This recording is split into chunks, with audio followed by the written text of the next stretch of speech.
Ma'am आवाज नहीं आ रही है।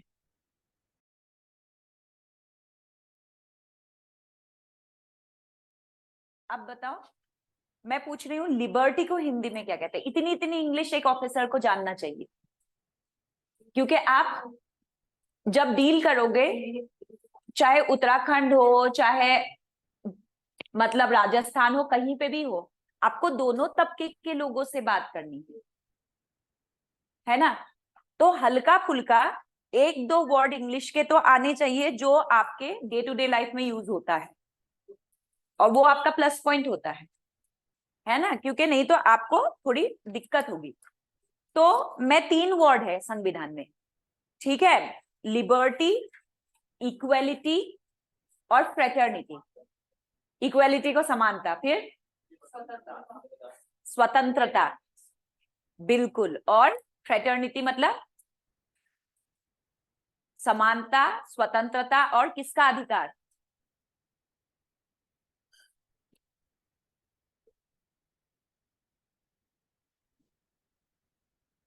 फ्रेटर्निटी, भाईचारा। कहां से लिया गया है? फ्रांस के संविधान से। अब जलालुद्दीन खिलजी पढ़ना है ना। जलालुद्दीन खिलजी के जो समयकाल है, हम क्या कह सकते हैं उसको? स्वतंत्रता का काल। सल्तनत में स्वतंत्रता जो वर्ड है वो कोई बलबन के समयकाल में तो देख ही लिया कैसा होता है। तो आप खुद ही सोच सकते हो कि अगर जलालुद्दीन मतलब स्वतंत्रता का मतलब तो उनको समझ में आता नहीं था। ऐसे भी मुगल शासनकाल में स्वतंत्रता दिखने को नहीं मिलता है, बहुत कम ऐसे शासक है जिन्होंने स्वतंत्रता दी है। तो ये जो है उदारता का काल, इनकी पॉलिसी उदारता का सबसे अच्छा एग्जाम्पल कहा जा सकता है, क्योंकि ये बहुत ज्यादा उदार इंसान थे। मेजर पनिशमेंट बंद कर दिया था, है ना। अपनी मतलब रियासत में कोई मेजर पनिशमेंट नहीं होगा, किसी को फांसी नहीं होगी, ठीक है। इंसान बिना डरे आके इनको क्या बता सकते थे? अपनी प्रॉब्लम बता सकते थे। दो, इनकी समयकाल कितने का था? मात्र 4 साल का। लेकिन वो 4 साल में भी उन्होंने इतिहास लिख गए कि उदारता से भी क्या हो सकता है, आपकी शासन किया जा सकता है, ठीक है। तो लिखेंगे जलालुद्दीन खिलजी।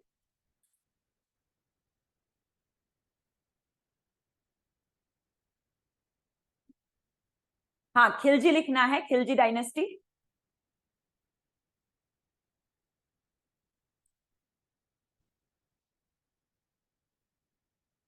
खिलजी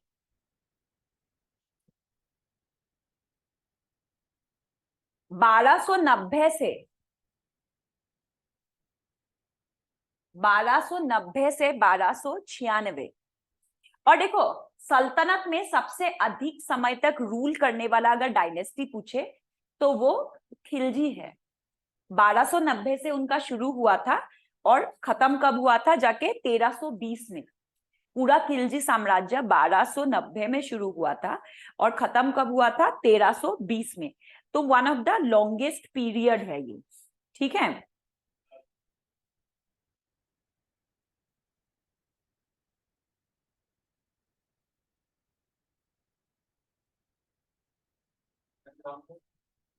हाँ, मतलब किसी भी वंश का सबसे अधिकतम शासनकाल वंश के हिसाब से, राजा के हिसाब से नहीं होगा, आई थिंक सो। उसके बाद 1320 से 1414 माइनस करना जरा। 1320 से 1290 कितना हुआ? 30 साल नहीं है लॉन्गेस्ट ये। 1414 से 1320 ये हो गया 80 साल के आसपास। 94 यही होगा लॉन्गेस्ट, तुगलक होगा longest, one of the longest इसीलिए बोला जाता है, ठीक है। उसके बाद आता है सैयद, 50 से 14, इतना नहीं है। लोधी भी कम ही है, ठीक है। तुगलक सबसे लंबा है समय काल में। नहीं, खिलजी दूसरे या तीसरे नंबर पे आ रहा है। अगर हम लोग उसका देखें गुलाम वंश का, तो गुलाम वंश शुरू होता है 1206 से 1290। 6 से 90, 87 ईयर्स। दूसरे नंबर पे आएगा, क्रम में लिखेंगे तो पहला तुगलक, दूसरा गुलाम, तीसरा खिलजी, चौथा सैयद, पांचवा लोधी, है ना।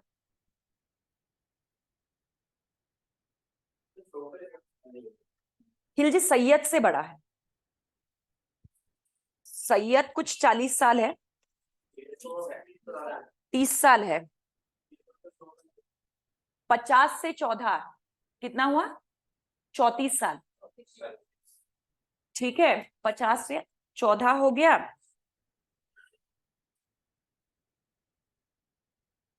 हाँ, सबसे छोटा है, सबसे छोटा है खिलजी। 26 और 7 57, हाँ छोटा है। ठीक है, अब फिर क्वेश्चन क्या पुटअप होता है यार? क्वेश्चन देखा था मैंने, अलाउद्दीन खिलजी का टेन्योर, अलाउद्दीन खिलजी का tenure one of the longest tenure में आता है। ठीक है, 1296 से 1316, 36 साल का, 30 साल का। ठीक है, इंडिविजुअल राजा में 4 4 5 7 साल देखा गया है, अलाउद्दीन खिलजी ने 30 साल किया है। ये क्वेश्चन था इसका मतलब दे रखा है कि इनमें से सबसे लॉन्गेस्ट टेन्योर जो है, शासनकाल सबसे ज्यादा किसका है। ठीक है, ये मैं क्वेश्चन देख के आई थी, तो वो अलाउद्दीन खिलजी। हाँ, लगभग कितना हो गया?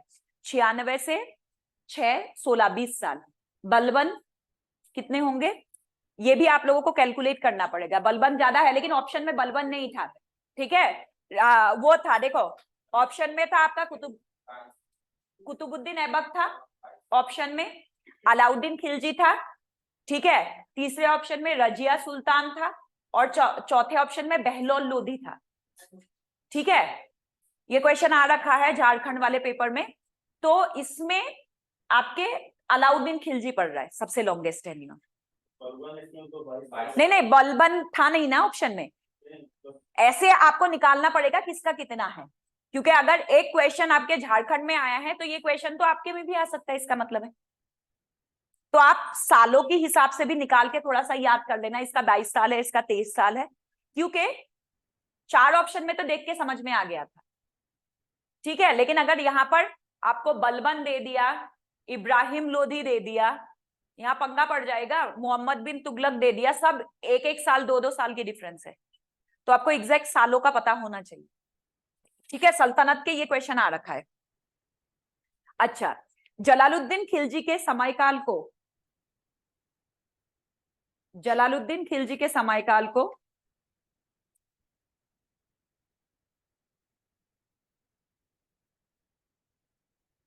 उदारता का काल कहा जाता है।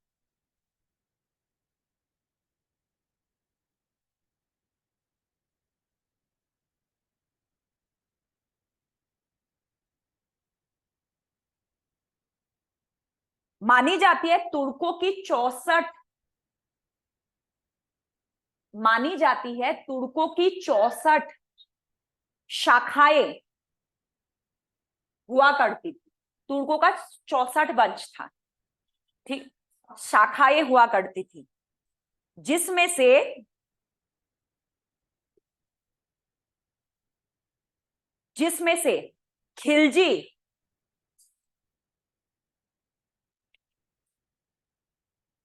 खिलजी चौथी शताब्दी में, खिलजी चौथी शताब्दी में हेललमंड घाटी में अफगानिस्तान के हेललमंड घाटी में बच गए थे। मैं हेललमंड का स्पेलिंग लिख देती हूँ। अफगानिस्तान के हेललमंद घाटी में बस गए थे। क्षेत्र के नाम से इस शाखा का नाम खिलजी पड़ा है। क्षेत्र के नाम से इस शाखा का नाम खिलजी पड़ा है। क्षेत्र के नाम से इस शाखा का नाम, मतलब वो जो कबीलों में से 64 में से एक कबीला हेललमंड में बस गया था, उस एरिया को खिलजी कहते थे, तो उस पूरे वंश का नाम खिलजी वंश के नाम से जाना जाता है। जलालुद्दीन के द्वारा गुलाम वंश के अंत करने को, जलालुद्दीन के द्वारा गुलाम वंश के अंत करने को, गुलाम वंश के अंत करने को खिलजी क्रांति भी कहा जाता है।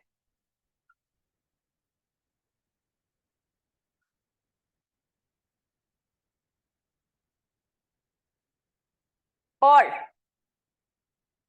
खिलजी क्रांति भी कहा जाता है। और सल्तनत में तुर्किस्तान के आधिपत्य की समाप्ति की घोषणा होती है।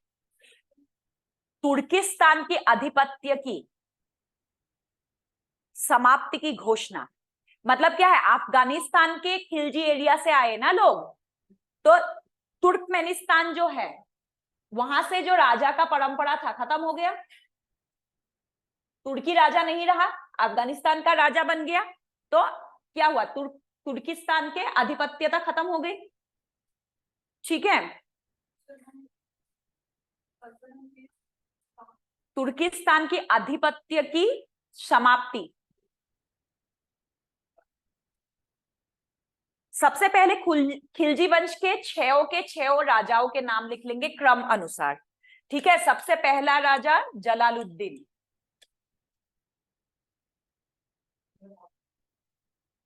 1290 से मैम रिपीट कर दिए। तुर्किस्तान के लिखोगे सल्तनत के तुर्किस्तान के आधिपत्यता की समाप्ति। जलालुद्दीन के बाद आएगा रुकुनुद्दीन।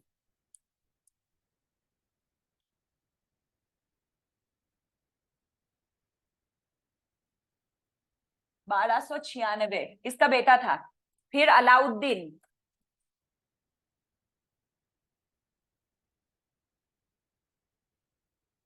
छियानवे से 16। अलाउद्दीन के बाद शहाबुद्दीन,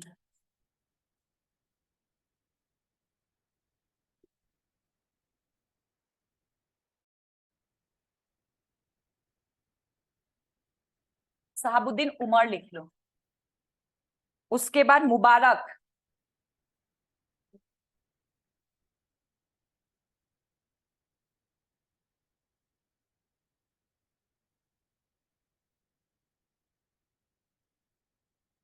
और फिर लास्ट है खुसरो।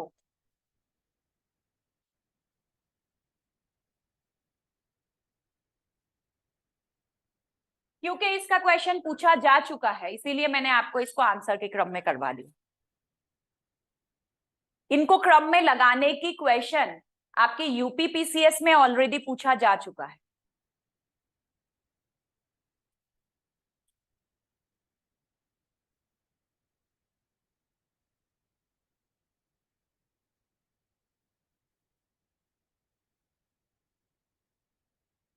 बताओ, मैं चार्जर ले आती तो यहीं लगा लेती।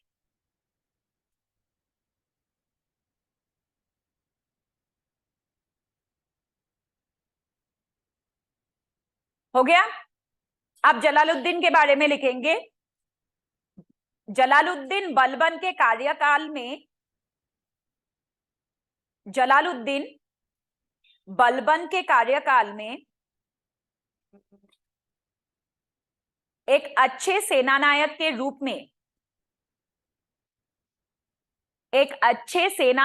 रूप में प्रसिद्ध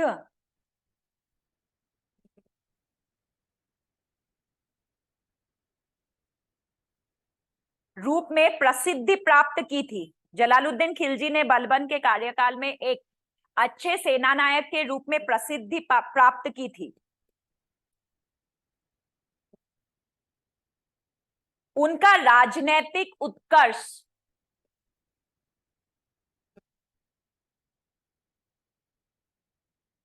कैकुबाद के समय में प्रारंभ हुआ।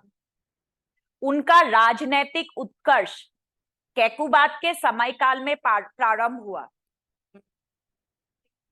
कैकुबाद ये क्या है? लास्ट राजा है, के समय काल में प्रारंभ हुआ। उस समय वह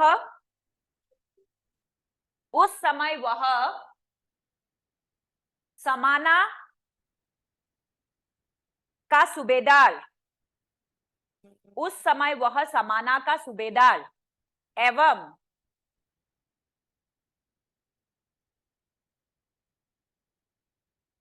सर ए जहांदार। सर ए जहांदार मतलब ब्रैकेट में लिख लो शाही अंगरक्षक।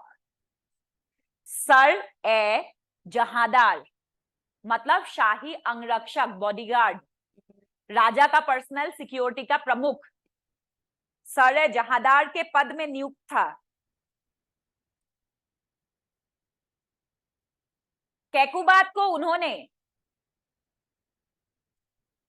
ये क्वेश्चन आ रखा है पेपर में, कैकुबाद को उन्होंने शाइस्ता खान की उपाधि दी थी। कैकुबाद को उन्होंने शाइस्ता खान, शाइस्ता खान की उपाधि दी थी। ये क्वेश्चन आपके फिर से प्री के पेपर में आ रखा है। कैकुबाद को उन्होंने शाइस्ता खान, लिख के दो शाइस्ता खान,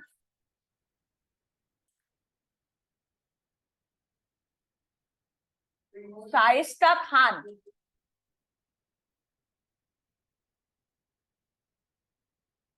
शाइस्ता खान की उपाधि दी थी। 1290 में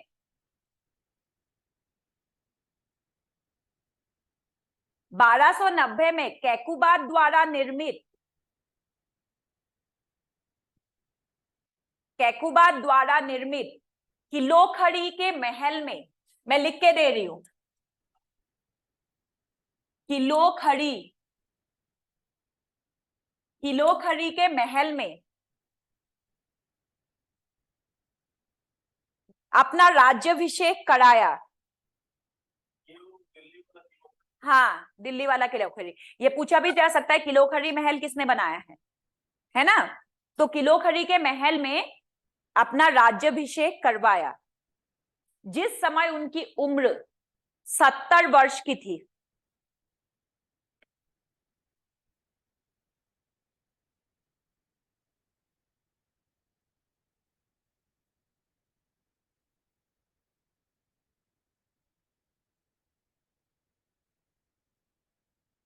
मध्यकालीन का पहला शासक जिसने, मध्यकालीन का पहला शासक जिसने जनता की इच्छाओं को शासन का आधार बनाया, जनता की इच्छाओं को शासन का आधार बनाया, उनके इस नीति को, उनके इस नीति को अहस्तक्षेप की नीति कहा जाता है। अहस्तक्षेप की नीति कहा जाता है।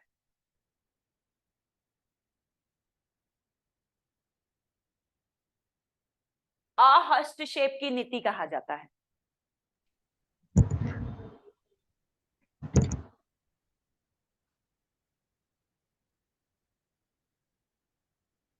बारह सौ बयानबे में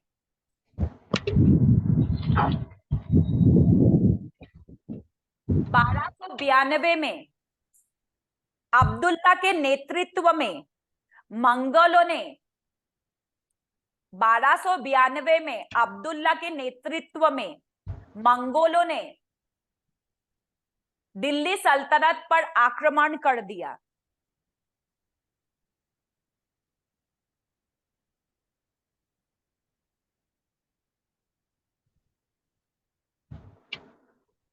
जिसके एक और प्रमुख नेता उलुग खान थे।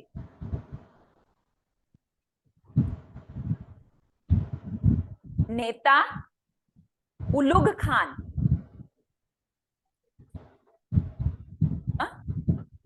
उलुग की स्पेलिंग उलुग खान। किसी का माइक ऑन है, बहुत डिस्टर्ब हो रहा है मैम। जिसका भी माइक ऑन है बंद कर दो भाई, सब साइलेंट कर लो अपनी माइक। मुझे तो यहाँ सबकी साइलेंट दिख रही है, सिर्फ मेरी ही माइक ऑन दिख रहा है। एक मिनट, माइक ऑन है? नहीं, अभी तो किसी की नहीं दिख रही बेटे, बंद कर दिया होगा। उलुग खान, ठीक है। जलालुद्दीन खिलजी ने सफलतापूर्वक इस आक्रमण को निरस्त किया? जलालुद्दीन खिलजी ने सफलतापूर्वक इस आक्रमण को निरस्त किया।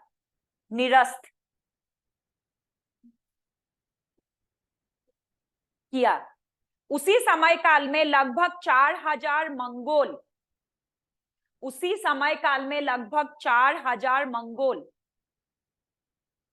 इस्लाम धर्म स्वीकार कर दिल्ली के निकट बस गए थे।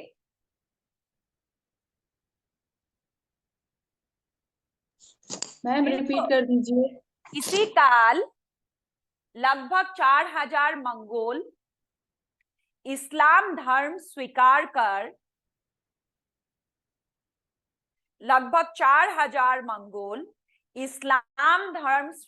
कर दिल्ली के निकट बस गए थे। इस जगह को हम मंगोलपुरी नाम से जानते हैं, आज भी है दिल्ली में मंगोलपुरी। इस जगह को हम मंगोलपुरी नाम से जानते हैं। जानते हो नहीं जानते हो? नहीं जानते हो? अरे है दिल्ली में मंगोलपुरी, हाँ नॉर्थ दिल्ली में। और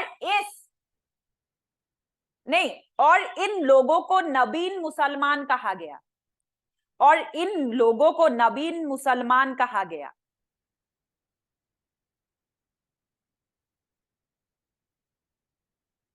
हाँ, नवीन मुसलमान, नया मुसलमान, नवीन मुसलमान कहा गया।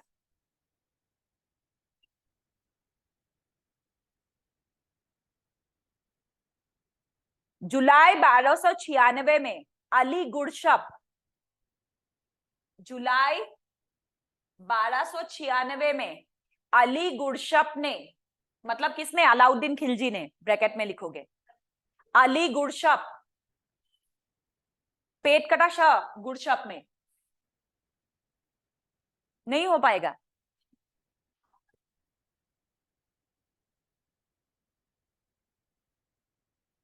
अली गुरशप ने,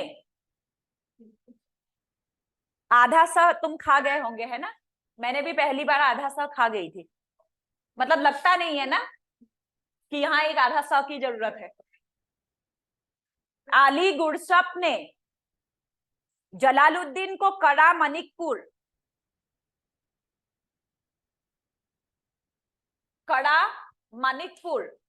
कड़ा मतलब गुजरात के पास है, मणिकपुर बुलाकर धोखे से हत्या कर दी। बताओ कैसा जवाई है, ससुर को ही मार दिया। अली गुरशप को कड़ा मणिकपुर बुलाकर धोखे से हत्या कर दी। उसके बाद ना, वैसे तो अलाउद्दीन खिलजी बने हैं, लेकिन मतलब देखो उसका बेटा बना है, लेकिन हम उसके बारे में नहीं पढ़ेंगे क्योंकि है ही नहीं इतिहास में अवेलेबल, तो कहां से पढ़ेंगे।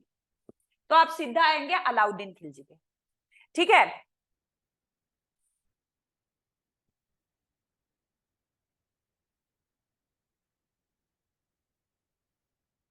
यहां पर अलाउद्दीन खिलजी शुरू करने से पहले क्या एक सेपरेट पेज में कुछ इंपॉर्टेंट, मुझे ऐसा लगा कि मतलब इवेंट्स हुए हैं जो आपके पेपर में आ सकते हैं, तभी मैं स्पेशली ये बुक उठा के लाई। और कुछ एडमिनिस्ट्रेशन है जिनका डिपार्टमेंट मतलब आपका पूछा जा सकता है, ठीक है, उसका मैं लेके आई हूं, वो लिख लेते हैं, फिर अलाउद्दीन खिलजी की एडमिनिस्ट्रेशन लिखेंगे। क्योंकि अलाउद्दीन खिलजी के बाद जो एडमिनिस्ट्रेशन के नाम बदलेंगे ना, वो फिर मुगलों के टाइम तक रहेगा। अब यहां पर काफी चेंजेस देखने को मिलता है, जैसे इल्तुतमिश से लेके मैं अलाउद्दीन खिलजी मतलब जलालुद्दीन खिलजी तक लिखाऊंगी, ठीक है। कौन सा डिपार्टमेंट को क्या कहते थे, कौन से को क्या कहते थे। जलालुद्दीन खिलजी खत्म होगा, अलाउद्दीन खिलजी के बाद जो डिपार्टमेंट है वो फिर चेंज है, ठीक।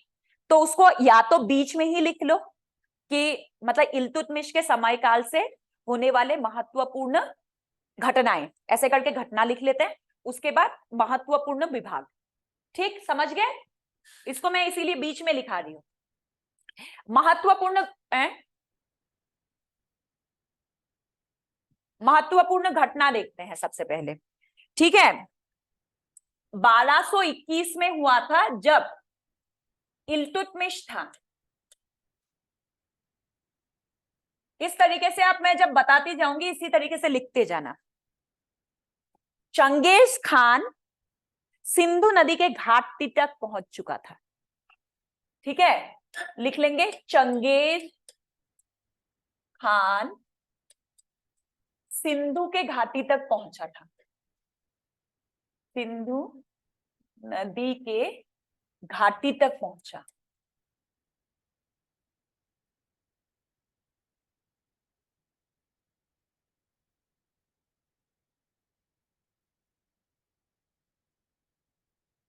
ये कुछ इंपॉर्टेंट घटनाएं हैं जो किसी ना किसी फॉर्म में मुझे ऐसा लगा आ सकता है, अभी तो देखा नहीं है पेपर में, बट हो सकता है ये इंपॉर्टेंट। आप लिखो 1241 में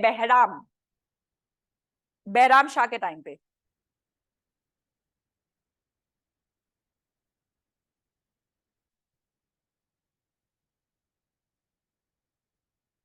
बारह सौ इकतालीस बहराम शाह के समय काल में लिखोगे। ताई बहादुर ने 1241 1241 बहराम शाह, ताई बहादुर ने पंजाब में लूटपाट की और लौटते वक्त लाहौर में मारा गया। मैम रिपीट कर दीजिए। ताई बहादुर ने पंजाब में लूटपाट की। 1241 में राजा कौन था? बहराम शाह। उस समय पे ताई बहादुर ने पंजाब में लूटपाट की और लौटते वक्त, मंगोल का था ना ताई बहादुर भी, ठीक है, तो लौटते वक्त लाहौर में मारा गया।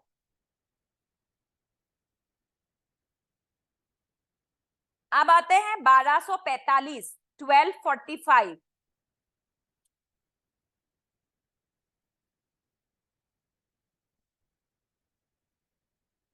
मसूद के समयकाल में, मसूद शाह के समयकाल में।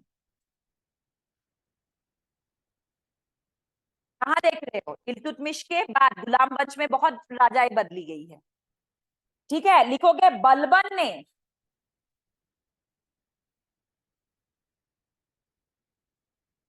बलबन ने मुल्तान से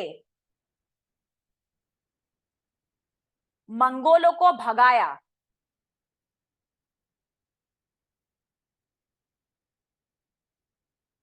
परंतु दोबारा मंगोलों ने मुल्तान पर कब्जा कर लिया। बलबन ने मंगोलों को मुल्तान से भगाया, परंतु मंगोलों ने दोबारा मुल्तान पर कब्जा कर लिया। आज का तिब्बत, ठीक है, ऊपर का चाइना, सब ये मंगोल हुआ करता था। आज जो तिब्बत के साथ जुड़ा हुआ चाइना है ना, जिसको हम साउथ चाइना कहते हैं, वो मंगोल साम्राज्य था। और आज का जो नॉर्थ चाइना है, वहां पर उनकी साम्राज्य चलते थे, ठीक है। और आज का जो मंगोलिया है, उसमें सिमट के रह गए थे ये मंगोल संप्रदाय। मंगोल संप्रदाय को तुम कंप्लीटली मुसलमान नहीं कह सकते हो, बट उनका धर्म जो है वो मुस्लिम धर्म जैसा ही है। क्योंकि मैं बहुत अच्छे से इसीलिए जानती हूँ क्योंकि कई सारे ट्राइब्स है जो मंगोल ट्राइब है। जैसे एक ट्राइब है अहोम। समय के, देखो सभ्यता किसे कहा जाता है? अहोम एक संप्रदाय है जो असम के क्षेत्र में बसे हुए हैं और काफी 100 साल, उन्होंने 600 साल असम पे राज किया है। ये मंगोल से आए थे, मंगोलियन। उसी तरीके से अगर आप उत्तराखंड में आओगे, ऊपर के जो पहाड़ी होते हैं ना, तिब्बती लुक होते हैं, जो धारचूला वगैरह के लोग हैं, उनकी अगर आप बेसिक देखोगे तो वो मंगोल संप्रदाय के हैं। अब कैसे पता चलता है? उनकी जो कल्चर होता है वो इंडियन कल्चर से बहुत अलग है, मतलब आर्यनों के जो कल्चर है उससे बहुत अलग है। कैसे? अहोम संप्रदाय जब शादी करती है, उनके शादी को क्या कहते हैं? चपलंग शादी कहा जाता है। उसमें 101 दिए जला के शादी करते हैं, जो आर्यनों के शादियों का मतलब शादियों में नहीं होता है। उसी तरीके से वो शादियों में आग जलाने को अपशगुन मानते हैं। उसी तरीके से उत्तराखंड के धारचूला में रहने वाले जो आपके मंगोलियन है, उनकी भी शादी में 18 गज दिए जलाए जाते हैं। 18 दियों के सामने उनकी शादी होती है। ठीक, तो वो शादी भी देखो, हमारी शादियों में वैदिक अनुसार हम क्या करते हैं, यज्ञ करते हैं, मतलब जो शादी का अग्निकुंड होता है, अग्निकुंड के सामने होता है। लेकिन ये समय काल में भारतीय मतलब सिविलाइजेशन का पार्ट बना है। ये अदरवाइज मंगोल कम्युनिटी, उनकी जब मृत्यु होती है तो इनिशियली, आज तो बहुत कम देखने को मिलता है, बट आज से अगर 50 साल पहले जाओगे, मंगोल कम्युनिटी के लोगों को दफनाया जाता था जमीन के नीचे। कुछ पर्टिकुलर नाम होता था, मेरा दिमाग से स्लिप कर गया है, उनको दफनाया जाता था। लेकिन उन कम्युनिटी के जो अभी पुरोहित बहुत कम मिलते हैं, क्योंकि जो आर्यन है, आर्यनों को अपना फैलाना आता है, पैर पसारना आता है, और सालों से सदियों से आर्यन जहां थोड़ा सा कमजोर हुआ वहीं फाइट बैक करके अपनी धर्म को, सनातन को मतलब बुलंद कर देता है। तो इन्होंने इतना पैर पसाया है कि ये जो मंगोल कम्युनिटी है वो भी इनके लपेटे में है। और आज की डेट पे मंगोलों में बहुत कम मंगोल रह गए जिनको दफनाया जाता है, अदरवाइज वो सेम जैसे हमारी वो होती है ना लास्ट फ्यूनरल्स जो होता है, जिस तरीके से हमारा करते हैं, उन्होंने भी इसी को अडॉप्ट कर लिया। कुछ साल चलते चलते शायद मंगोल का ये कम्युनिटी क्या हो जाएगा, बिल्कुल आर्यन बन जाएंगे। समय के साथ चेंज हो रहा है, समझ पा रहे हो बात को? जैसे अगर हड़प्पा के लोगों को देखोगे, हड़प्पा के लोगों का कई सारे एविडेंस है। मैंने अगर कुत्ता पाला, कुत्ता पहले मरा, तो क्या करेंगे, जो कब्र कुत्ते का होगा उसी के बगल में मालिक का कब्र होगा। ठीक है, डबल ड्यूअल प्रोसेस चलता था उनका। और क्योंकि उन्होंने कुत्ते पाले थे और बहुत प्यार करते थे कुत्ते से, और अगर मालिक पहले मर गया तो कुत्ते को मालिक के जगह पे ही दफनाया जाएगा। तो हड़प्पा में भी दफनाने की प्रोसेस था। हड़प्पा के लोग मेनली कहां चले गए, साउथ इंडिया चले गए। आज भी साउथ इंडिया के कई कम्युनिटी अपने जो मतलब शव होते हैं उसको दफनाते हैं। उसका बहुत अच्छा एग्जाम्पल कौन सा है, लिंगायत। लिंगायत अब क्योंकि लिंगायत शमशान में नहीं दफनाते हैं, इसीलिए लिंगायत कम्युनिटी के कुछ मतलब उसमें नियम कानून पास हुआ है। आइदर आप वो इलेक्ट्रिक वाला हो गया ना, आजकल तो लकड़ियां कौन जलाने देता है। हरिद्वार में भी इलेक्ट्रिक हो गया, आई थिंक सो, नहीं हुआ अभी, बहुत जल्दी होने वाला है। ठीक है, वो आपको 2 ही लकड़ी जलाने को मिलेगा। आप ऐसे जलाने के लिए 2 लकड़ी डाल दो, उसके बाद वो ऐसे बंद हो जाएगा, फाटक अंदर जल जाएगा, क्योंकि बहुत पॉल्यूशन होता है इससे। ठीक है, और आपको राख चाहिए तो राख आपको 12-15 घंटे बाद मिलेगा, क्योंकि उसको पूरा सिस्टम को ठंडा होना पड़ेगा। ठीक है, तो ये आप अगर देखोगे मेनली स्टेट देखोगे, यूपी में, यूपी के प्रमुख शहरों में शुरू हो गया, दिल्ली में है, मेट्रोपॉलिटन सिटीज सब में है, नॉर्थ ईस्ट के सभी जगहों पे लागू है, गुजरात में, महाराष्ट्र में, इन सभी जगहों पे स्ट्रिक्टली मतलब इसको इंप्लीमेंट किया जाने लगा है। ठीक है, क्योंकि पॉल्यूशन को रोकने के लिए सुप्रीम कोर्ट का ऑर्डर था। ये लकड़ी जलाना है 2 जलाओ बस, बाकी इलेक्ट्रिक कर देगा अपना काम, है ना। तो आप देखो, ये लिंगायत कम्युनिटी में भी कुछ नियम कानून पास हुआ है जिसमें ये कहा गया है कि जो है आप मतलब, बहुत इरिटेट करते हैं ये लोग मुझे, कोई ढंग का फोन नहीं, कंपनी वाले ही मुझे सुबह से शाम तक फोन करते हैं।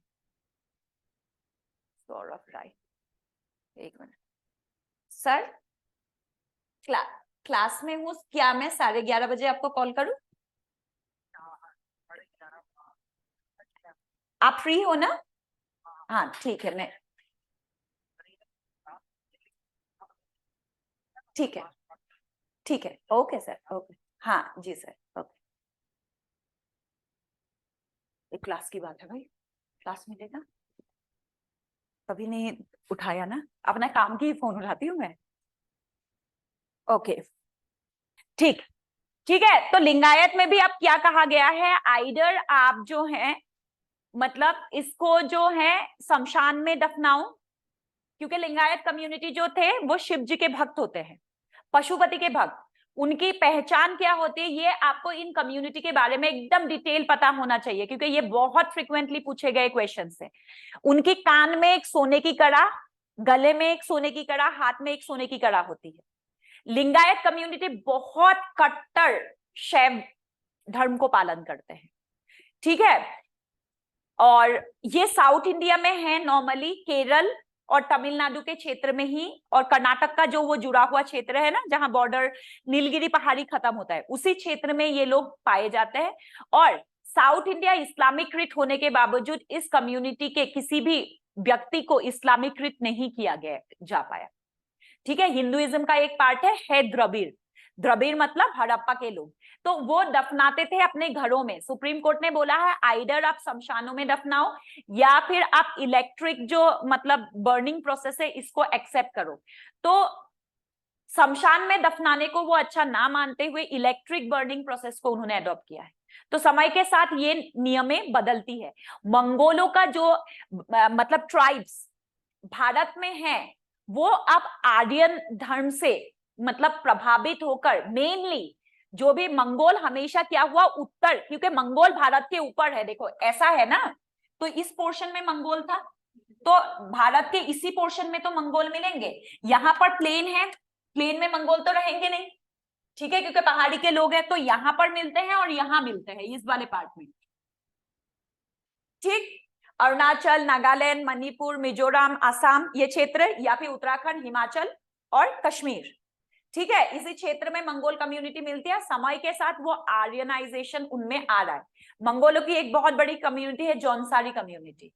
उत्तराखंड के जौनसारी कम्युनिटी में भी मंगोलों का ट्राइब पाया गया है, मतलब ब्लड पाया गया है, और उनकी भी बहुत नियम कानून अलग होते हैं, ठीक है। जैसे बेसिक हमारे देखो, आर्यन कहते हैं दारू पीना अच्छा नहीं होता, आर्यन समाज में दारू पीने को अच्छा नहीं मानते। ये अलग बात है, ये हंस रहा है, देखो ये लड़का हंस रहा है, इसके पीछे का कारण बताओ, तुम क्यों हंसे? तुम्हारा जौनपुर जौनसार का क्षेत्र है, अब ये इसको पता चल गया है, ठीक है। देखो जो मंगोल कम्युनिटी है ऊपर रहने वाले थे, उनकी सुबह की सबसे पहली जो ड्रिंक होती थी वो दारू होती थी होममेड। अब इंडिया में आ गए, समय के साथ बदलाव हुआ, लेकिन आज भी जो मंगोल कम्युनिटी है घर में दारू बनाती है, वो चावल से दारू बनाती है, और उसको उत्तराखंड में छांग कहते हैं, ठीक है। उत्तराखंड में छांग, सब जगह अलग अलग नाम से जाना जाता है, बट उनकी रिचुअल्स में भगवानों की पूजा के लिए वो दारू चढ़ाया जाता है।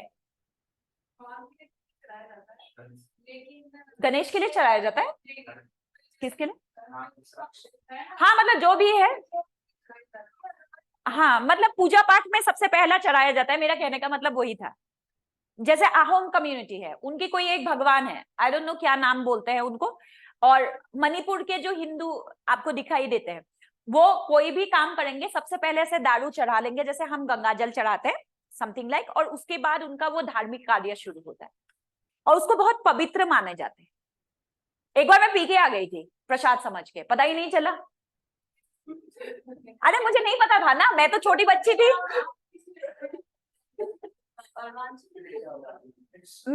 मेरा अप टू 12th का एजुकेशन असम में हुआ है, तो उसमें मेरे बहुत सारे ट्राइबल फ्रेंड थे। मेरी मम्मा हमेशा गुस्सा करती थी, ब्राह्मण लड़की होकर ट्राइबलों से दोस्ती करती है, लेकिन मुझे उनकी कल्चर हमेशा अच्छी लगती थी।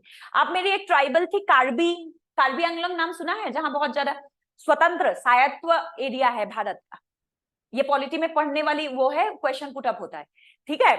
तो वहां पर उनका नियम कानून अलग है, आईपीसी की धाराओं के कुछ धाराएं लागू होती है, कुछ लागू नहीं होता वहां, ठीक है। कार्बी आंगलंग स्वायत्त शासित मतलब क्षेत्र है भारत का।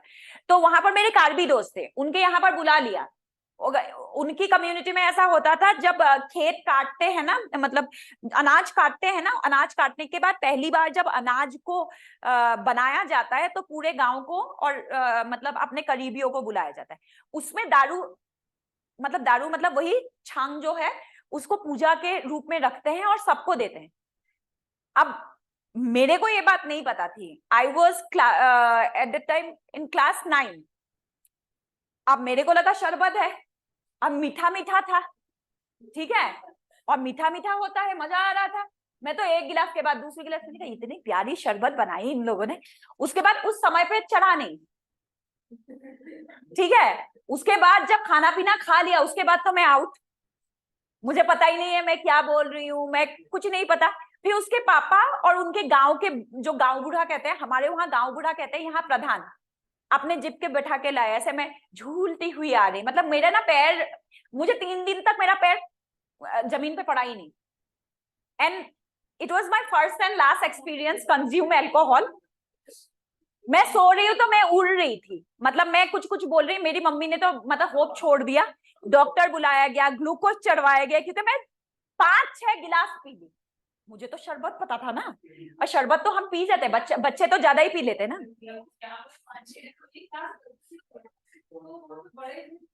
नहीं, वहां पर बच्चे बच्चे भी पी रहे थे, उनकी कम्युनिटी में वो पीने की आदत है ना, हैबिट है, तो उनको कुछ नहीं होता था, ठीक है, तो उनको कुछ नहीं होता था। यहाँ तो मेरे को हो गया ना।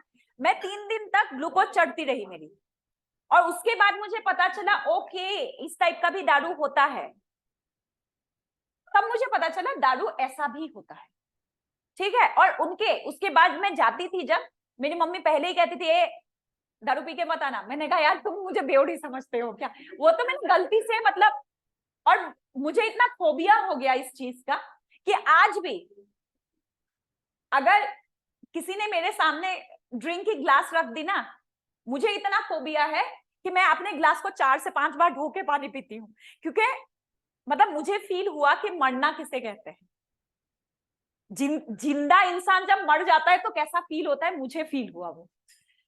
तो उस दिन से मैं उनके घर में भी जाती थी, मैं सब में पूछती थी इसमें दारू तो नहीं, मतलब चाय बना के भी दे रहे, मैं पूछती थी तुम्हारे यहाँ दारू तो नहीं डाला ना चाय में, क्या चाय में कौन दारू डालता है, मैंने कहा डाल सकते हो तुम लोग, बट वो डिफरेंट कल्चर है, that culture was very different from us, क्योंकि क्यों, वो मंगोल से आया है, और मजा आता है उनकी कल्चर में, मतलब बहुत चेंज है, ठीक है। पोर्क के मीट बनाते हैं, पोर्क मतलब सुअर, अब जो वेजिटेरियन है उनके लिए थोड़ी दिक्कत वाली बात है, बट ऊपर मंगोल में जो चाइना से पूरा जुड़ा हुआ क्षेत्र है, जैसे अरुणाचल, धारचूला ऊपर, और आप अगर नागालैंड में देखोगे वो पोर्क के अचार बनाते हैं, और उसको उनके त्योहारों में चढ़ाया जाता है।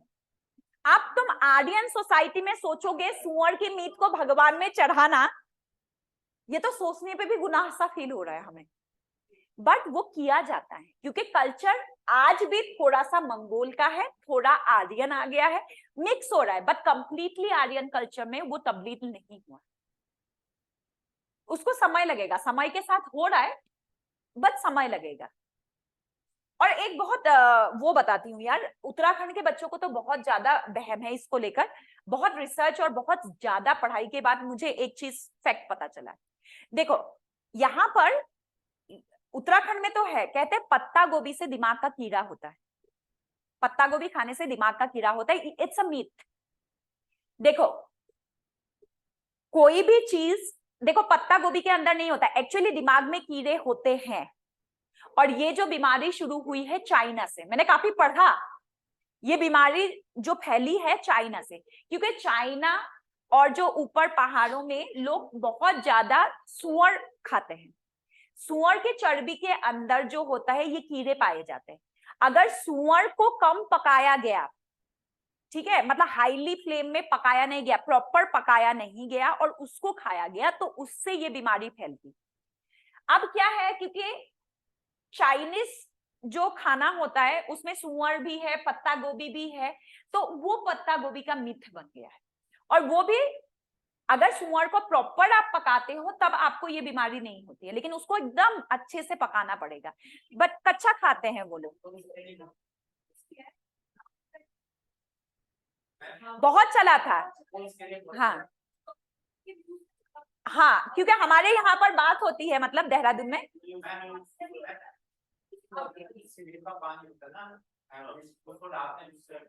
हाँ एग्जैक्टली, ठीक है, तो हाँ देहरादून में तो ये बात बहुत है, पत्ता गोभी खाने से दिमाग में कीड़े होते हैं, पत्ता गोभी में इस टाइप का कोई भी मतलब वो नहीं देखा गया है, पत्ता गोभी में नहीं है, सुअर के मीट में होता है, जो मतलब सीवर के पानी से पलते हैं, एग्जैक्टली एग्जैक्टली, ठीक है। तो वो चीजें होती है। अभी देखो, वो आया मंगोल के साइड से बीमारी, फैला है इंडिया में।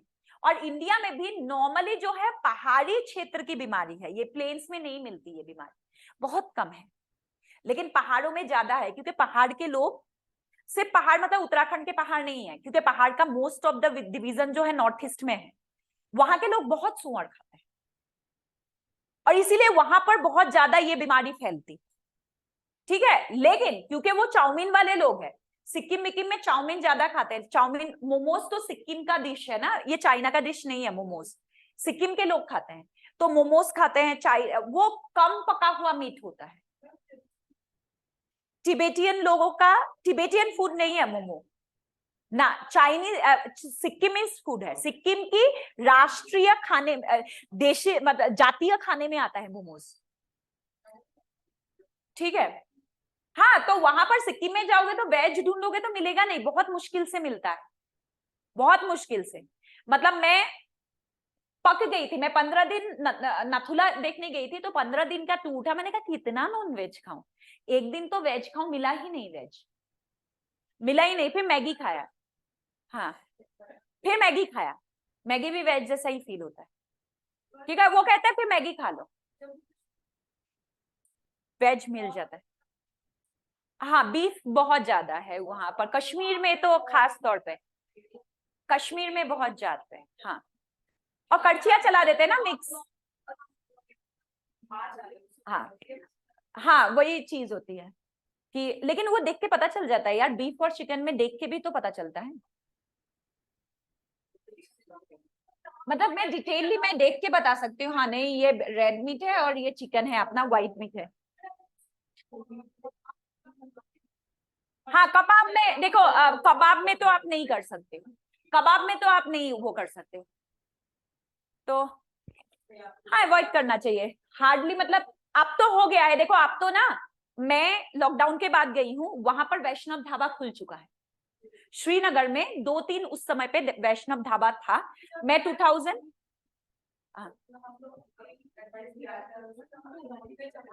मैं 2020 के दिवाली में कश्मीर में थी, तो मेरी बेटी हुई थी, and she is at that time 3 months old, मतलब उस टाइम पे हम कश्मीर घूमने गए थे, तब वहां पर वैष्णव ढाबा था।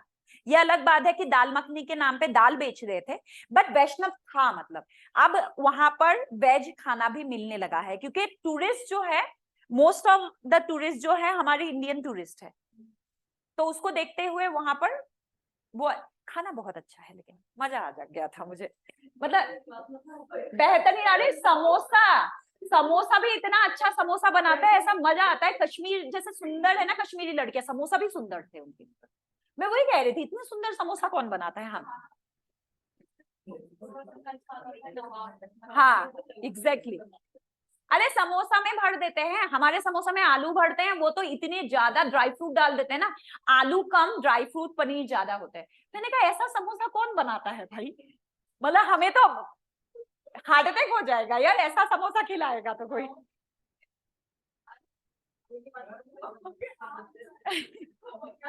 अच्छा, इसके आगे आप, ठीक है, बलबन ने मुल्तान को, उसके बाद लिखो 1279 समयकाल बलबन,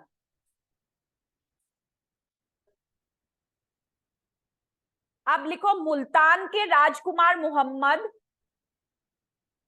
घटना में लिखोगे मुल्तान के राजकुमार मोहम्मद, समाना के राजकुमार बुगरा खान,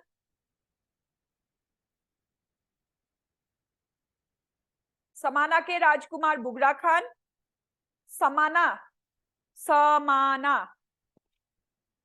और दिल्ली के मलिक मुबारक ने राजकुमार बुगरा खान, और दिल्ली के मलिक मुबारक ने मंगोलों के खिलाफ संयुक्त युद्ध छेड़ दिया, मंगोलों के खिलाफ संयुक्त युद्ध छेड़ दिया।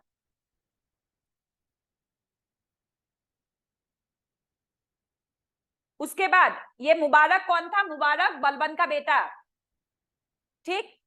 1286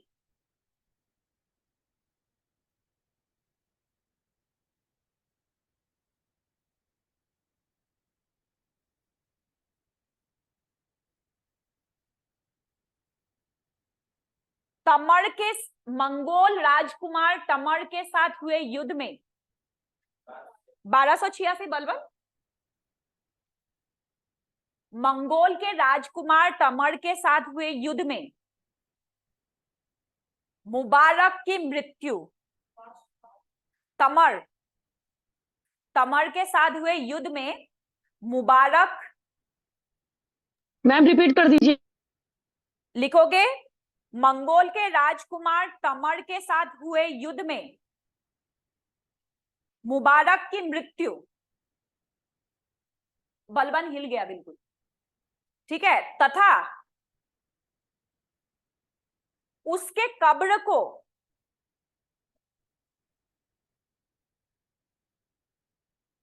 दिल्ली में खान ए शाहिद के नाम से जाना जाता है। खान ए शहीद, शहीद मतलब खान ए शहीद नाम से जाना जाता है।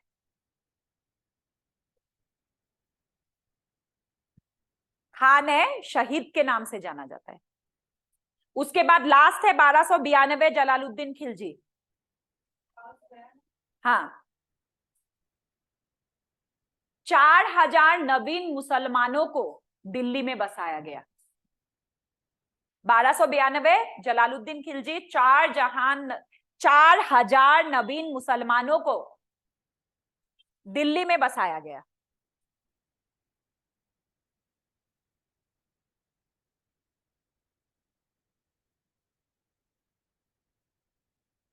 ठीक है, हो गया। अब दिल्ली सल्तनत के प्रमुख विभाग। नेक्स्ट हम यहां पर लिखेंगे विभाग का नाम, ऐसे करके दो भाग में बांट देंगे, विभाग और उसके क्या लिखेंगे, हेड को क्या लिखेंगे,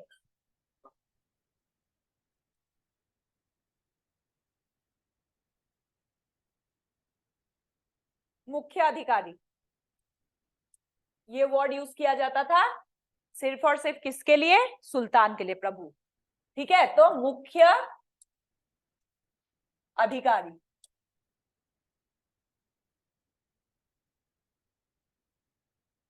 ऐसे कर लेंगे। सबसे पहला विभाग है दीवान ए वजारत। दीवान, देखो ऐसे लिख दोगे, पहला नंबर दीवान ए वजारत। इसका मतलब भी लिख दो। कौन सा डिपार्टमेंट है? फाइनेंस। फाइनेंस चल जाएगा, इतना तो चल जाएगा ना, ठीक। दीवान ए वजारत के मुख्य जो अधिकारी होते थे उसको कहते थे वजीर। फिर बाद में मुगलों के शासनकाल में वजीर क्या बन गया? प्रधानमंत्री। अभी दीवान ए वजारत के मुख्य अधिकारी, ठीक है। हाँ, वजीर मतलब, हाँ, मुगल हिस्ट्री में वजीर, ठीक है, मतलब प्रधानमंत्री होता है, लेकिन यहां नहीं है। दूसरा डिपार्टमेंट दीवान ए अरिज।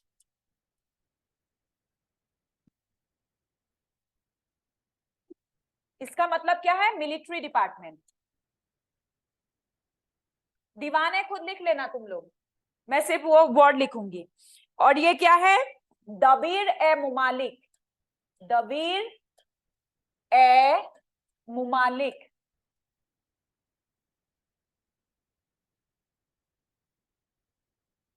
तीसरा दीवान ए इंशा। दीवान ए इंशा मतलब होता है डिपार्टमेंट ऑफ कॉरेस्पॉन्डेंस। कॉरेस्पॉन्डेंस को क्या बोलेंगे? हाँ, पत्राचार। वेरी गुड, पत्राचार विभाग मतलब डिपार्टमेंट ऑफ कॉरेस्पॉन्डेंस।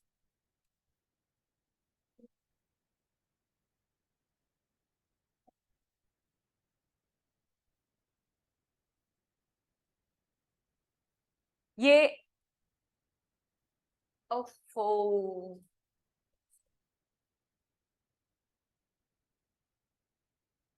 इसको दीवान कर लो जरा, दीवान है मुमालिक, दबीर हो गया, ठीक है।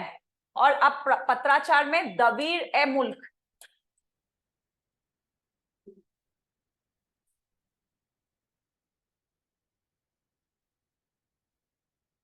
दबीर ए मुल्क, उसको सुधार लेना जरा, दीवान को दबीर लिख दिया था मैंने। मैम दीवान ए इंशा को क्या बोलेंगे? जैसे मतलब आरिश को मिलिट्री बोलेंगे, उस तरह इसको क्या बोलेंगे? पत्राचार विभाग, देखो नीचे लिख रखा है पत्राचार या फिर कॉरेस्पॉन्डेंस डिपार्टमेंट।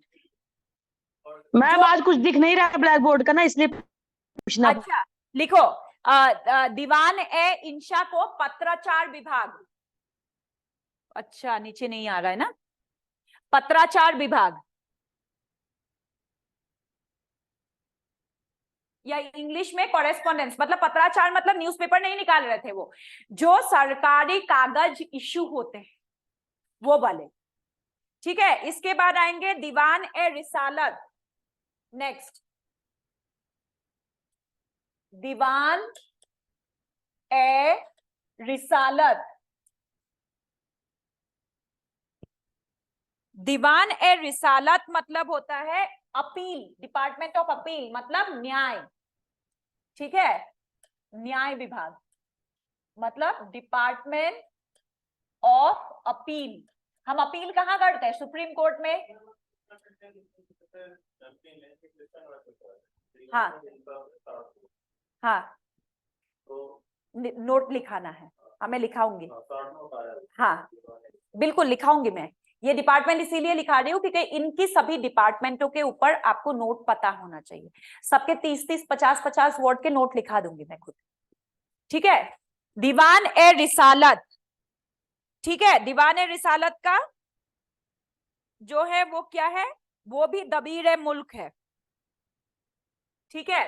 ये भी कौन होंगे? दबीर ए मुल्क। अब यहां पर देखोगे समय के साथ, पीछे देखोगे बोर्ड में समय के साथ, ठीक है, वो पद बदले, ठीक है। ये जो आपका मिलिट्री डिपार्टमेंट है, अरीज वाला डिपार्टमेंट, इस डिपार्टमेंट का एक और नाम आ सकता है, ठीक है। कब? किसके बाद? आपके बलबन के बाद, बलबन से नेक्स्ट राजाओं के बाद जो है इसका है दीवान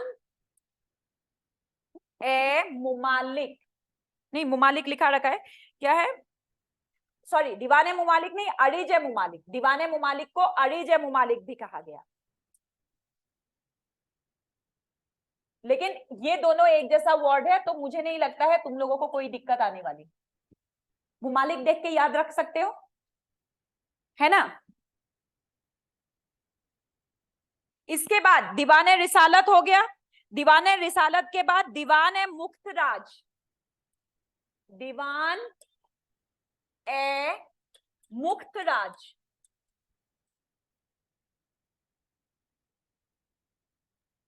दीवान ए मुक्त राज,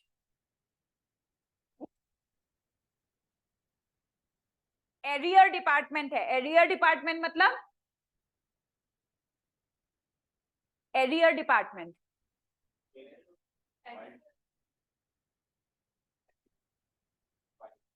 क्या बताओ बताओ, एरियर डिपार्टमेंट, आय के विभाग। एरिया कहाँ मिलता है?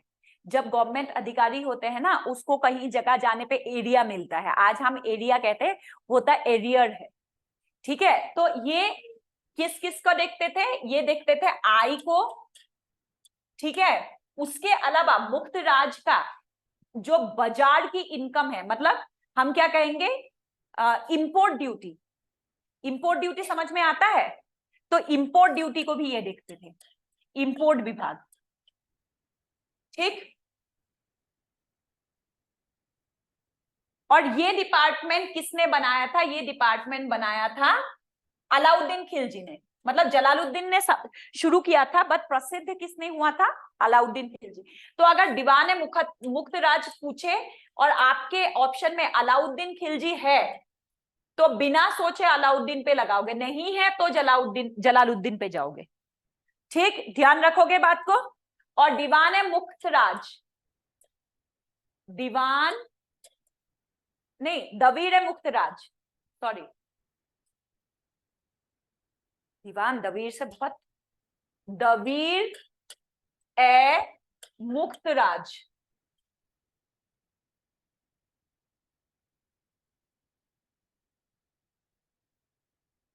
दीवान रियासत, दीवान ए रियासत, ठीक है। दीवान ए रियासत मतलब होता है व्यापार विभाग, कॉमर्स,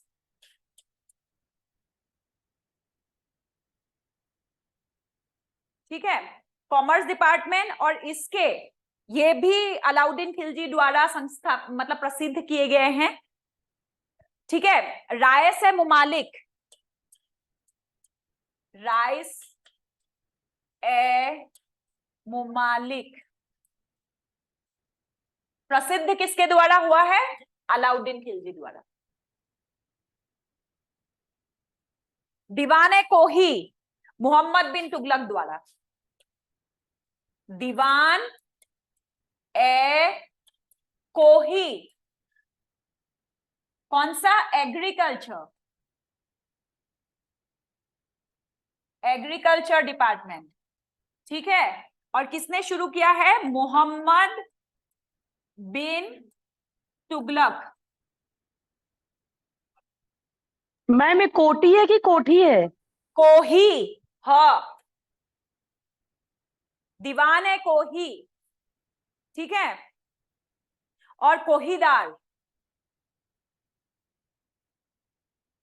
कोहीदार, इसके सबके शॉर्ट नोट्स देना है मुझे। मैं पहले मतलब पूरा का पूरा सल्तनत खत्म करूंगी, फिर इनके शॉर्ट नोट्स पे आऊंगी। उसके बाद सल्तनत में बहुत काम है, बहुत ज्यादा, ठीक है। कौन कौन से राइटर हिस्टोरियन आए थे, इतिहासकार आए थे, कौन कौन से किताब लिखी, उनकी किताब में वर्णन क्या है, एक एक किताब उठा के उसकी शॉर्ट नोट्स लिखनी है। कोहीदार, जैसे तहसीलदार होता है वैसे ही कोहीदार। नेक्स्ट आ जाएगा दीवान है बंदा गांव, कल कह के गई थी, बताओ जरा ये किसने बनाया था? बहुत हंसे थे तुम, लड़कियों को बहुत खुशी हो गई थी। दीवान है बंदा गांव, बंद गांव भी लिखते हैं, बंदा गांव भी लिखते हैं किसी किताब में, अलाउद्दीन खिलजी ने। स्लेव डिपार्टमेंट, अब ऐसे नहीं लिखेंगे लड़कों का गुलाम, ठीक है, गुलाम विभाग लिख लेंगे हम इसको। देखो लड़कियों को कितनी खुशी हो रही है, तुम्हारी मजाक उड़ा रहे हैं। किसने? अलाउद्दीन खिलजी ने, अलाउद्दीन खिलजी।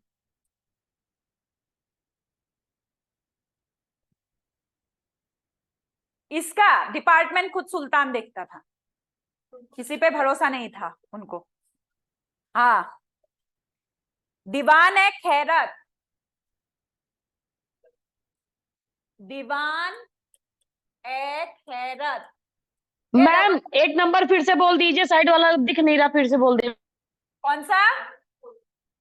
मैम एक नंबर दीवान है बंदगांव, सॉरी। हाँ, गुलाम वंश है, अलाउद्दीन खिलजी ने बनाया था और सुल्तान खुद देखते थे इसको। इस डिपार्टमेंट का हेड सुल्तान खुद थे। वैसे इसकी शुरुआत अलाउद्दीन खिलजी ने नहीं किया था, प्रसिद्ध किया था। अगर इसकी शुभारंभ की क्रेडिट देना है तो फिरोज शाह तुगलक को दोगे, लेकिन उसने लड़कों का नहीं किया था, उसने लेबर्स का किया था, ठीक है। ध्यान रखोगे, दीवान है बंदगांव या बंदागांव जो है, इसकी शुरुआत किसने की थी? फिरोज शाह तुगलक ने, फिरोज शाह ने। लेकिन उस समय ये सच में ही गुलामों के लिए था, लेबर डिपार्टमेंट। फिर बाद में अलाउद्दीन खिलजी ने इसमें लड़का सप्लाई शुरू कर दिया, हाँ, खिलजी पहले आया था, इसका नाम पड़ा है फिरोज शाह तुगलक के साथ, स्लेव डिपार्टमेंट के नाम से। मैंने उल्टा बोल दिया। हाँ देखो, इसमें लड़का सप्लाई जो था अलाउद्दीन खिलजी का था, इसको गुलाम डिपार्टमेंट में कन्वर्ट किसने किया है? फिरोज शाह तुगलक ने। जब फिरोज शाह तुगलक नहीं, जब ग्यासुद्दीन तुगलक आए, ग्यासुद्दीन तुगलक को अपना नाम क्यों बदलना पड़ा था गाजी मलिक से? क्योंकि जनता गाजी मलिक को जानते थे, शक्ल नहीं जानते थे। और गाजी मलिक मतलब एक हंसने का पात्र था, क्योंकि वो अलाउद्दीन खिलजी का बॉयफ्रेंड गर्लफ्रेंड जो भी कह लो वो था। ठीक है, ऐसे एक बंदा अगर खुद राजा बने तो प्रजा क्या उसकी इज्जत करेगा? नहीं। तो उसने देखा गाजी मलिक के नाम पे अगर मैं रूल करूंगा तो मेरे को कोई भी इज्जत नहीं देगा। ठीक है, लेकिन सच्चाई छुपी नहीं जाती ना, छुपा के नहीं रख सकते हम, तो इतिहासकार ने खोज निकाला। ठीक है, तो उसने नाम बदल दी और गाजी मलिक ने ग्यासुद्दीन तुगलक के नाम से रूल किया और उसने इस डिपार्टमेंट को बंद कर दिया। इसने बोला चलेगा नहीं है डिपार्टमेंट, अब बंद हो गया। फिर फिरोज शाह तुगलक आए, फिरोज शाह तुगलक को भी जबरदस्ती बनाया गया राजा है वो। मोहम्मद बिन तुगलक के कोई लड़का नहीं था, तो मोहम्मद बिन तुगलक का जो मतलब चाचा का मतलब भतीजा था फिरोज शाह तुगलक, मोहम्मद बिन तुगलक ने अपनी बेटी की शादी करवाई पहले, एकदम पूरी साजिश के साथ चल रहा था। और जब मोहम्मद बिन तुगलक ने बोला अब मैं मतलब राजा पद से सन्यासी लेने वाला हूं, तो फिरोज शाह तुगलक भाग गया था। कह रहा है कर्जों का राजा बना के, कर्ज में था ना सल्तनत, भयंकर कर्जे में था। तो फिरोज शाह तुगलक ने बोला ऐसा सल्तनत का कौन राजा बनेगा? मोहम्मद बिन तुगलक ने अपने सभी मंत्रियों को भी बोला कोई राजा बन जाओ, किसी ने नहीं बना क्योंकि सल्तनत कर्जे में। ठीक है, तो ऐसे में मोहम्मद बिन तुगलक ने फिरोज शाह तुगलक की मदर को कैद कर लिया और फिरोज शाह तुगलक को मैसेज भिजवाया आके सुल्तान बन, नहीं तो तेरी मां को मार दूंगा। तो फिरोज शाह तुगलक आया, आके सुल्तान बना। ठीक है, मतलब अगर पूरी सल्तनत के इतिहास में पूछा जाए ना किसको जबरदस्ती राजा बनाया गया, सब राजा बनना चाहते थे, एक दूसरे को मार रहे थे। मोहम्मद बिन तुगलक ने ऐसा बेड़ा पार किया सल्तनत का कि कोई राजा नहीं बनना चाहता था, क्योंकि करोड़ों के उस समय पे तंका उधारी पे चल रहा था, रेवेन्यू खत्म, राज दरबार में एक पैसा नहीं था, उल्टा उधारी पे चल रहा था राजा। तो ऐसे कौन उत्तराधिकारी बनेगा ऐसे राजा का? तो जबरदस्ती फिरोज शाह तुगलक को राजा बनाया गया। उसने बनने के बाद उसने बहुत सुधार कर दिया, कर्जा मुक्त कर दिया था सल्तनत को। ठीक है, तो उसके लिए उसने बोला, अलाउद्दीन खिलजी का दिमाग तो सही चला था लेकिन मतलब वो तरीका सही नहीं था, तो उसने दीवाने बंदागांव दोबारा शुरू किया, लेकिन किसके लिए? लेबर्स के लिए, क्योंकि अरब में काम करने के लिए इंडियन लेबर्स बेस्ट था। तो वो डिपार्टमेंट चेंज हो गया और लेबर का डिपार्टमेंट बन गया। ठीक है, और इसके प्रमुख थे बंदगांव रियाज, इसके प्रमुख का नाम था बंदगांव रियाज। दीवाने खैरात है ना, दीवाने खैरात भी फिरोज शाह तुगलक ने शुरू किया था। ठीक है, ये क्या करता था? ये दान डोनेशन का था। ठीक है, दान डोनेशन वाला था। तो फिर क्या लिखेंगे? डोनेशन डिपार्टमेंट, डोनेशन डिपार्टमेंट लिख देते हैं। ठीक है, इसका प्रमुख खुद सुल्तान था, तो इसका प्रमुख अधिकारी का नाम पता नहीं चलता है, सुल्तान खुद देखता था। और दीवान ए इस्तियाक, इस्तियाक मतलब पेंशन डिपार्टमेंट, दीवान ए इस्तियाक,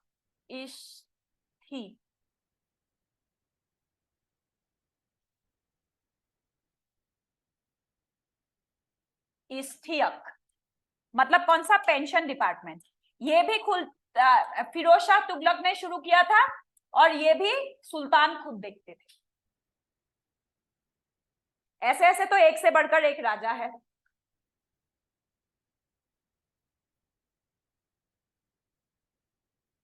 उसके अलावा लास्ट लिखते हैं एडमिनिस्ट्रेटिव यूनिट, सल्तनत का एडमिनिस्ट्रेटिव यूनिट मतलब सुल्तान। ठीक है, अब एडमिन यूनिट मतलब क्या हो गया? शासन का विभाजन है ना, शासन विभाजन में एडमिन यूनिट लिख लेते हैं, एडमिन यूनिट। सबसे पहले आता था इक्ता, इक्ता का प्रमुख था इक्तदार।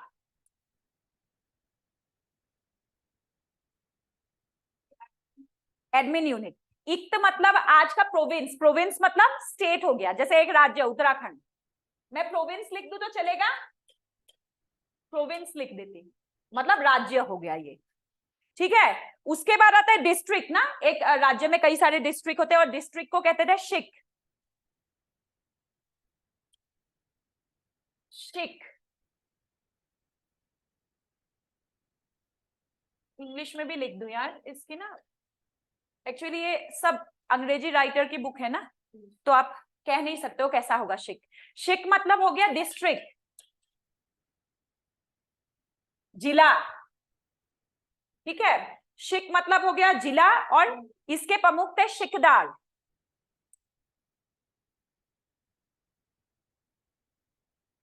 शिकदार। फिर आता है परगना, क्या कहेंगे डिस्ट्रिक्ट के अंदर, नहीं तहसील होता है, हाँ तहसील ना, जैसे तालुक कहते हैं, जिसको तालुक भी कहते हैं, एक कम्युनिटी भी है जो तालुकदार। मैम हाँ। तहसील भी होता है, ब्लॉक भी होता है। नहीं नहीं तहसील ही होगा ये, ठीक है। शिक के बाद आएगा परगना, परगना के नीचे आएगा ना उस समय पे, मतलब ये हो जाएगा तहसील, तहसील, ठीक है। और इसके जो प्रमुख होते थे इसको कहते थे चौधरी, अमिल या तालुकदार, ठीक है। इसको क्या कहते थे, चौधरी, अमिल, अमिल या तालुकदार, क्योंकि इसका दूसरा नाम था तालुक, परगना या तालुक। आज भी ये वर्ड यूज करते हैं तालुक, तो आई थिंक सो। उसके बाद लास्ट आता है ग्राम,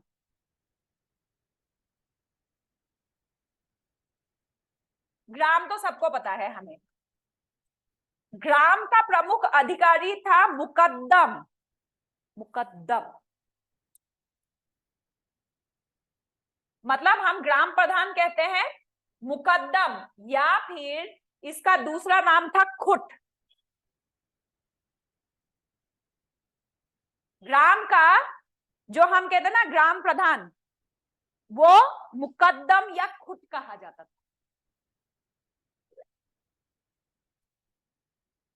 ठीक। इसके आगे कल, अभी तो बहुत है लिखाना, बहुत बताना बाकी है, कल नहीं अब नेक्स्ट वीक खत्म हो गया हमारा क्लास। तालुक मतलब वही, परगना को दूसरा नाम था तालुक, और उसका तालुक बोलते थे तो तालुकदार। तालुकदार पता है एक कम्युनिटी, मतलब आजकल तो सरनेम है तालुकदार, मैंने सुना है कई सारे बंगाली लोगों में तालुकदार होता है,